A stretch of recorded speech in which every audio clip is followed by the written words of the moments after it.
Let's go to Baghdad and speak to Ahmed Rushdi. He's the senior foreign policy advisor to Iraq's parliament, as well as the head of the House of Iraqi Expertise Foundation. Thank you so much for coming on to this news hour. Could you just explain to us why these clashes broke out in parliament on Sunday? What happened? Well, we all know that the Shia majority can have the upper hand inside the parliament. It's always like that since 2003, or let's say since 2005. It was the first parliamentary tournament that happened at that date. Now, I think there is a problem. There is a real problem because there is a real division inside the Shia political community, and we have two parts. We have the Sadrist and we have the coordination frame, which is more or less pro-Iranian. Yesterday, what's happened in the beginning, it was the session was normal. Everything's happened at the beginning with the suitable agenda. The elderly member has become the senior speaker. His job is just to open the session and then to announce who wants to be a candidate for a speaker and his two deputies from the MPs that sitting in front of him.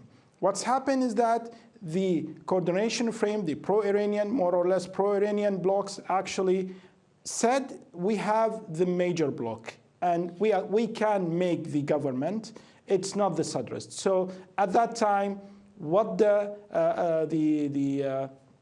senior speaker said is that, okay, let's deal with those names of those 88 members of the parliament. Then the clash happened because it's not his.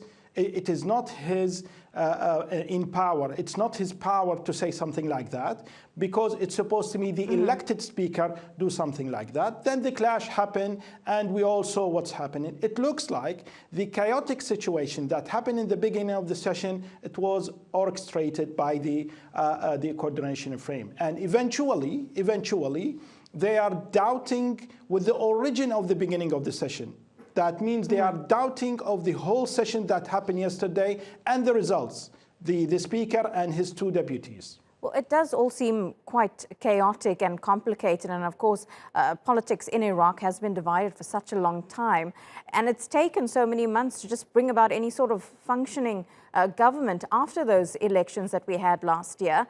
Do you think, though, that the election of the Speaker of Parliament is now a step in the right direction to really get things going in a way that benefits the people of the country?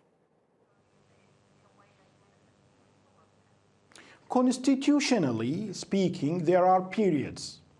And periods, it means that we have 15 days that there will be some sort of elected president of Iraq. Then the president will ask the biggest parliamentary bloc. It is not the biggest political bloc. This is the difference, because the Sadrist has the biggest political bloc, but the biggest parliamentary bloc is the other side, is the coordination frame.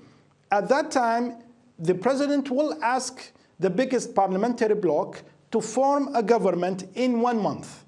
It shows you how much it is organized inside the constitution. But the real problem now is that the coordination frame, the pro-Iranian blocs actually asked or make some sort of a claim in the Supreme Court is that the origin of yesterday's session has a problem. So it shows you how much it is now complicated. And the other thing is that if the Supreme Court will say the session that happened yesterday, it is legitimate, that means there is another session for the coordination frame because they are the biggest parliamentary bloc and they can do the government, which means that they will push the Sadrist toward to be opposition inside the parliament, which I don't think the Sadrist will stay calm on that way. So it's too complicated.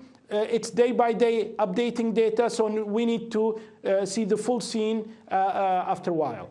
And hopefully we will soon see a fully formed government in Iraq. Ahmed Rushdi, thank you so much for that explanation.